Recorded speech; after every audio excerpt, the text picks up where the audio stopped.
मेरी मातृशक्ति मेरे बहनों को मैं प्रणाम करता हूं। आपका ये प्यार और सत्कार मैं हमेशा जीवन भर याद रखूंगा, क्योंकि ये लड़ाई बड़ी है। तो लड़ाई में जाने से पहले तिलक होता है, आज वो तिलक आपने कर दिया है और पूरी ताकत से जीत का बिगुल आप लोगों ने बढ़ाया है।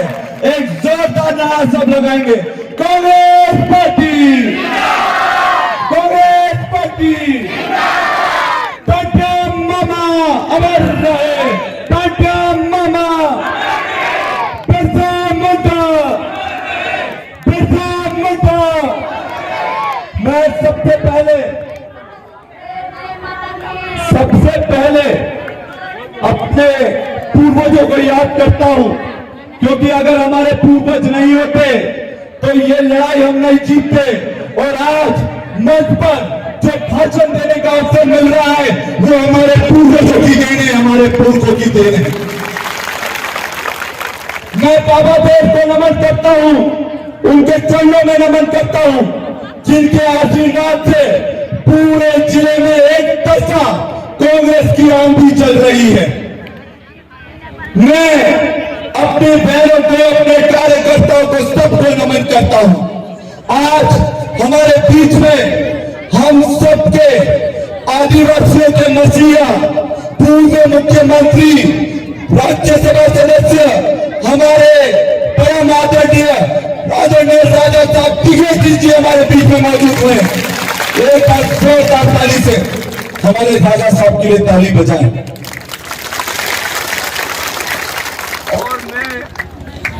और बन जाओगे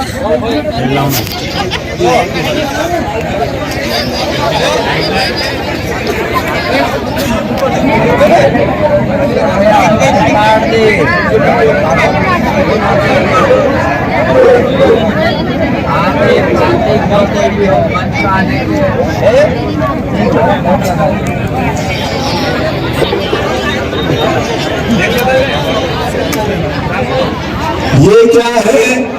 ये भाजपा वालों की साजिश थी। डरते हैं वो लोग, डरते हैं हमसे, और जो समाज के लिए लड़ते हैं उन सबसे डरते हैं।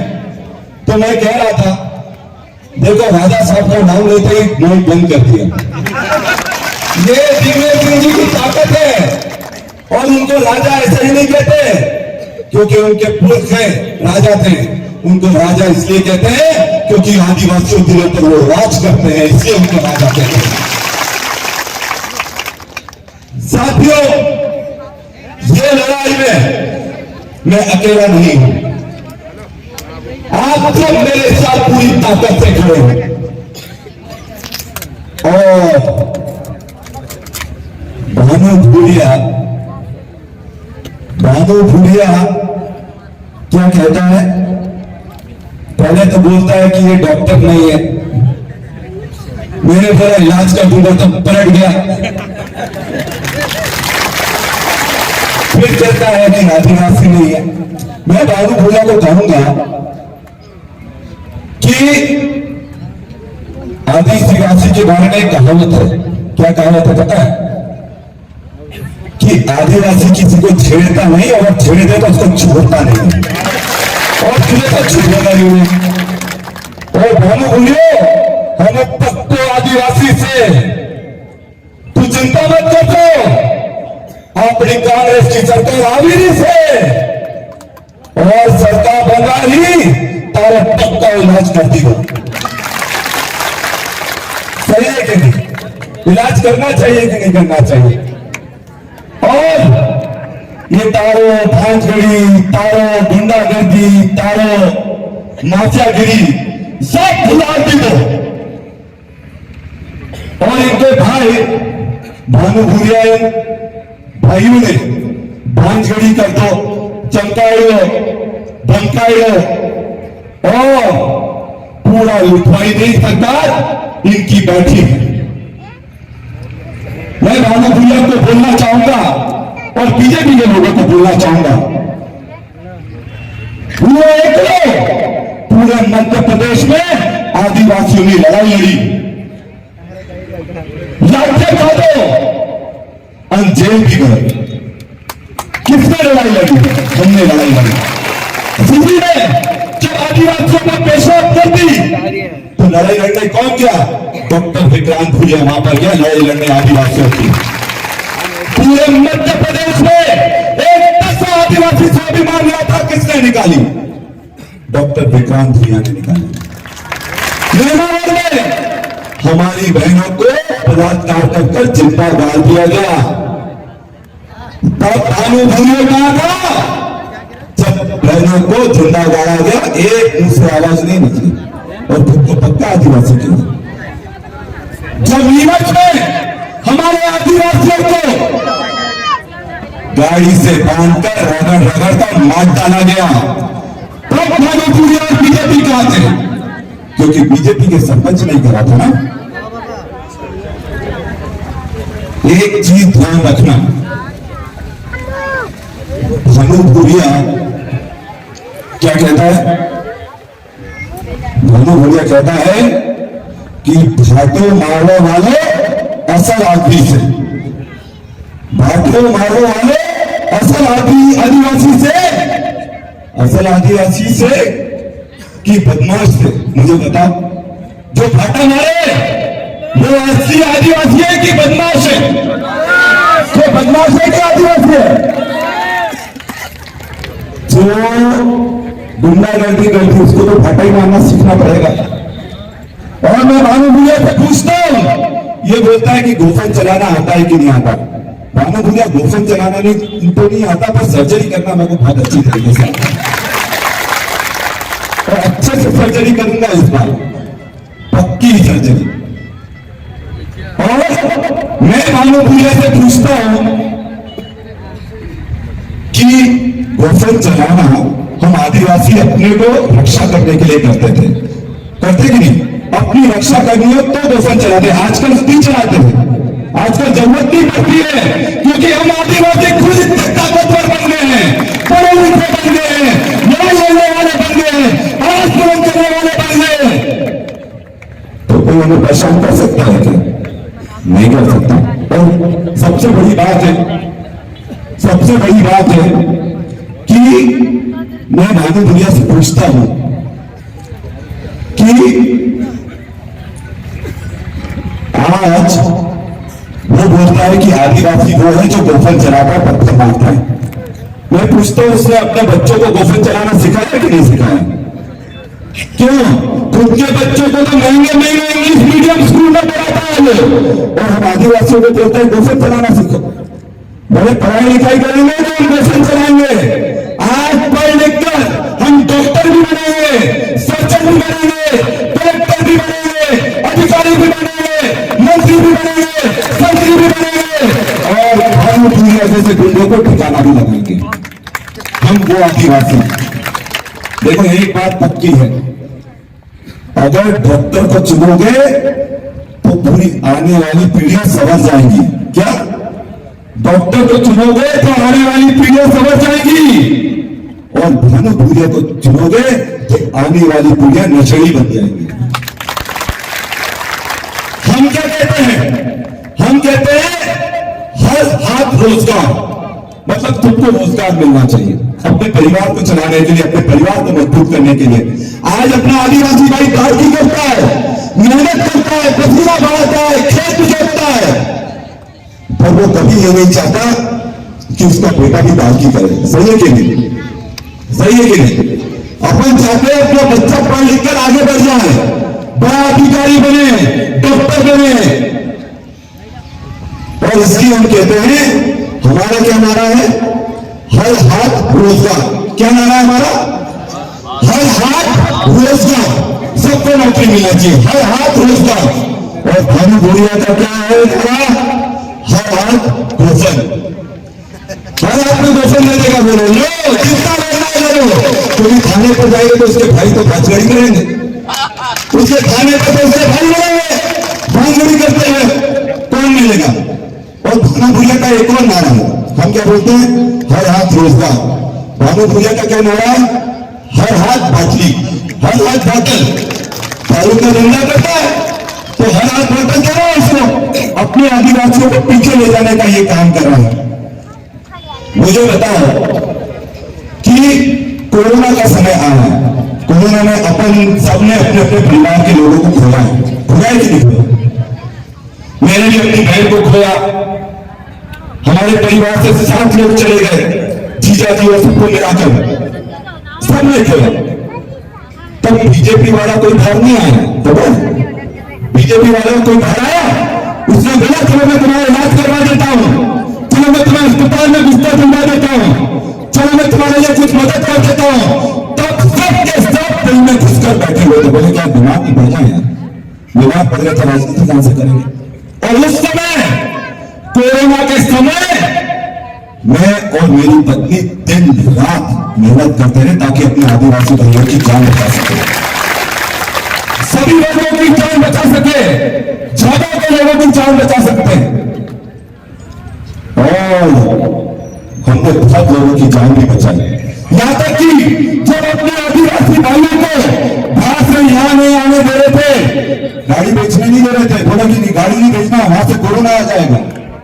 मैंने बोला कोरोना आ जाएगा वो वहां पड़े पड़े मर जाएंगे, नंगे पैर कितने लोग नंगे पैर चलते चलते आए यहाँ पर, 400 किलोमीटर नंगे पैर अपने बच्चों के साथ आए हैं।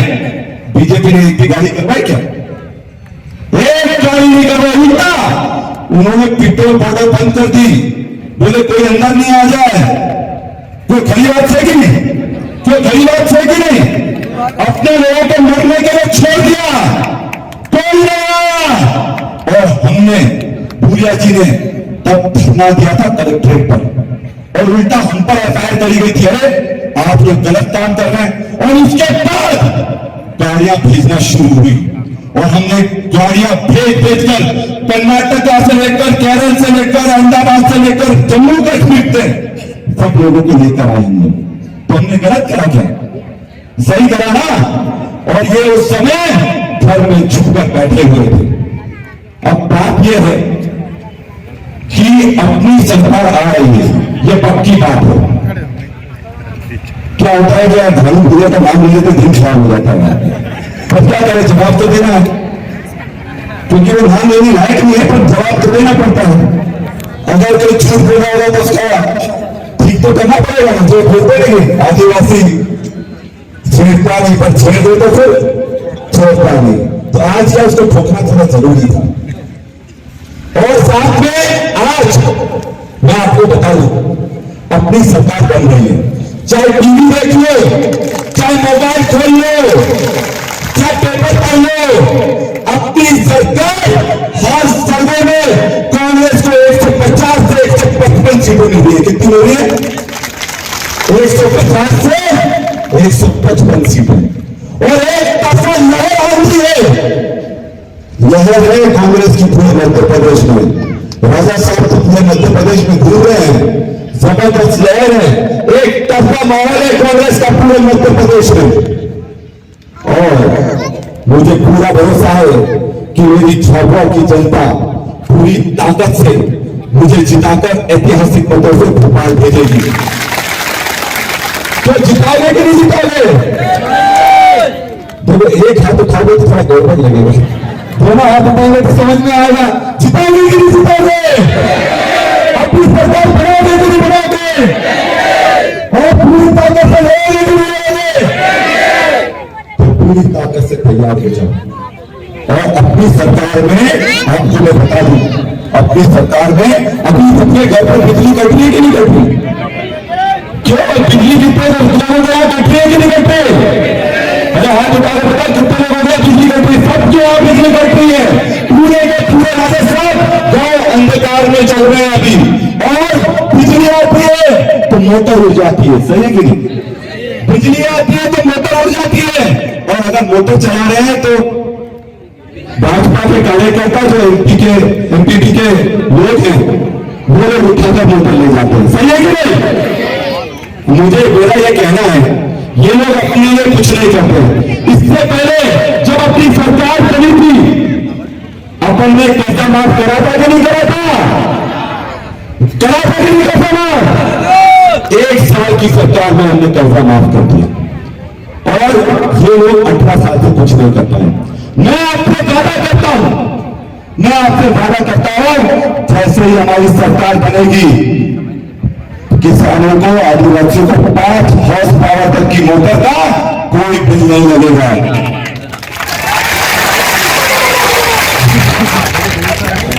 भैया है कि नहीं? तो भैया है तो जोरदार तालियां तो बजना चाहिए।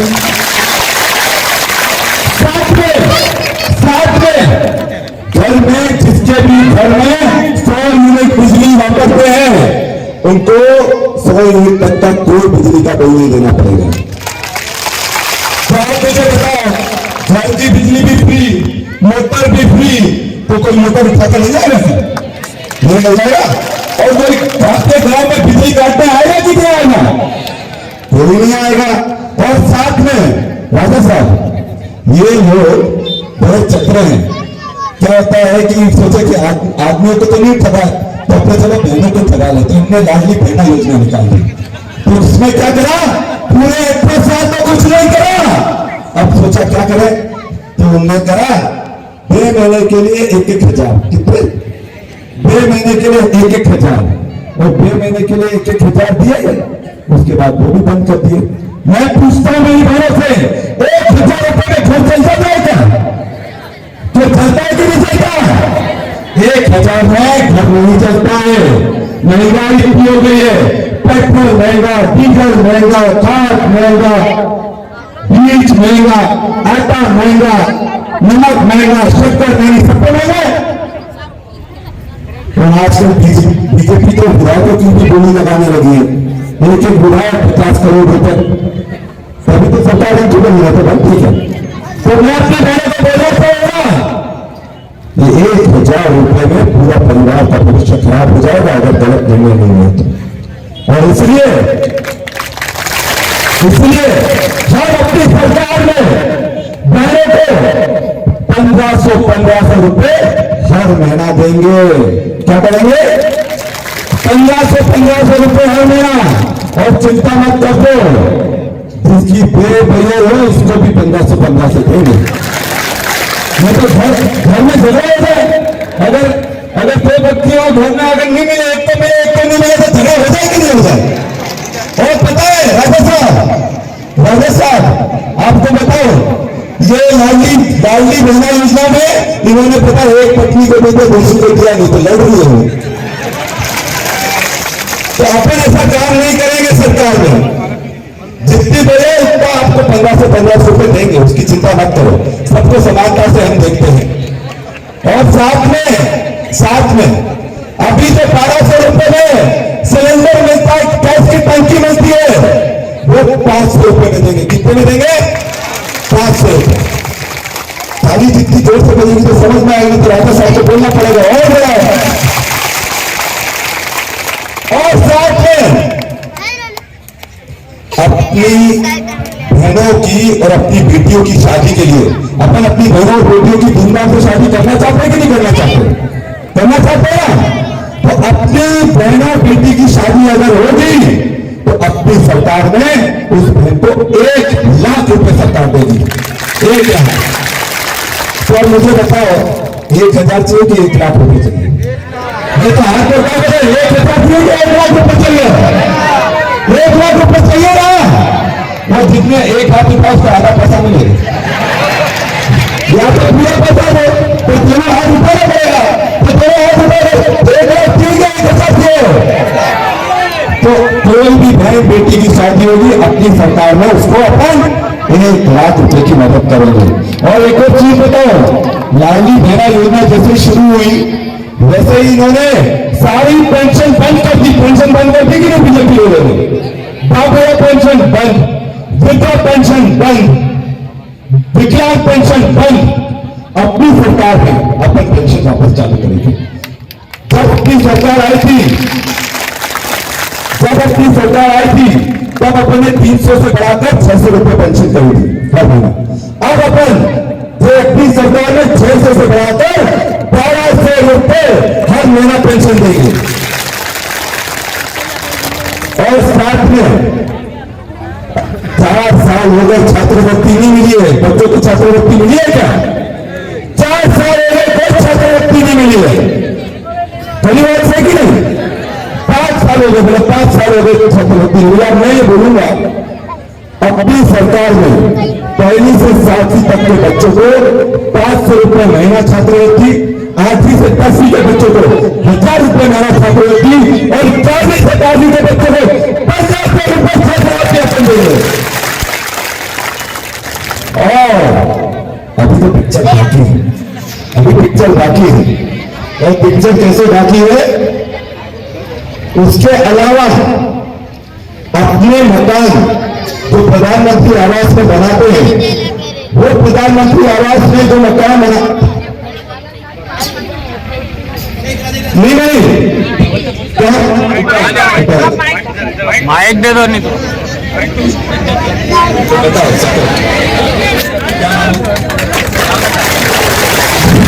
मेरा नाम है खंडा सुनिए साइड मनोकैक्शन कर रही हूँ।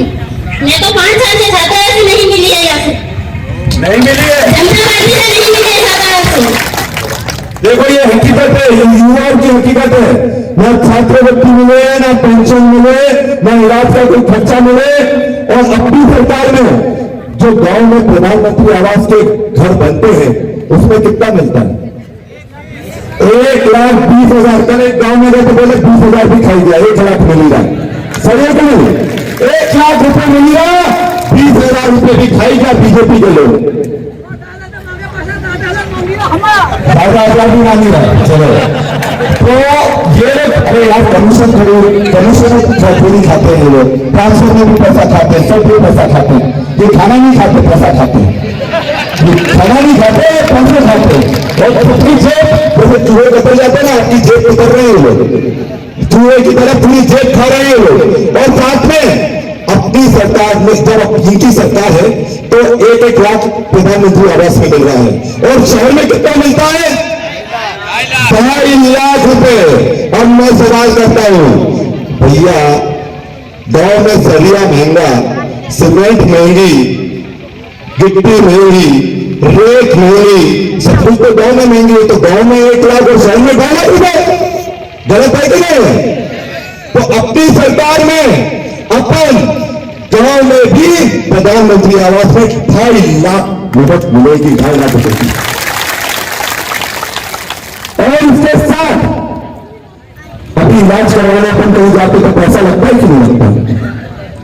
इलाज का अगर एक बार बाहर चले गए तो 50,000 से 1 लाख रुपए, 2 लाख रुपए लगता है कि नहीं लगता? अपनी सरकार में अपन सबका ध्यान रखेंगे। क्यों? क्योंकि ये पैसा जिसके पास नहीं होता है ना, उसको पता लगता है कितनी दिक्कत होती है। या तो जमीन बेचना पड़ती है या फिर 10% ब्याज में पैसा उठाना पड़ता है। सही है कि नहीं? सही है ना? अपनी सरकार में ये नहीं है, इसलिए अपन लोग अपनी सरकार में 25 लाख रुपए तक का इलाज मुफ्त में करवाएंगे। सबका इलाज 25 लाख रुपए तक का अपनी सरकार में, कोई पैसा नहीं लगेगा। तो मदद हो जाएगी कि नहीं हो जाएगी? तो तालियां भी जोर से बनना चाहिए।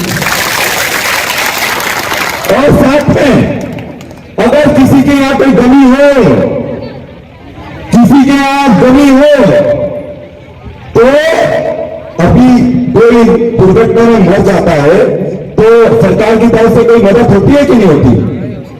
जो होती है कि नहीं होती? कोई मदद नहीं होती है।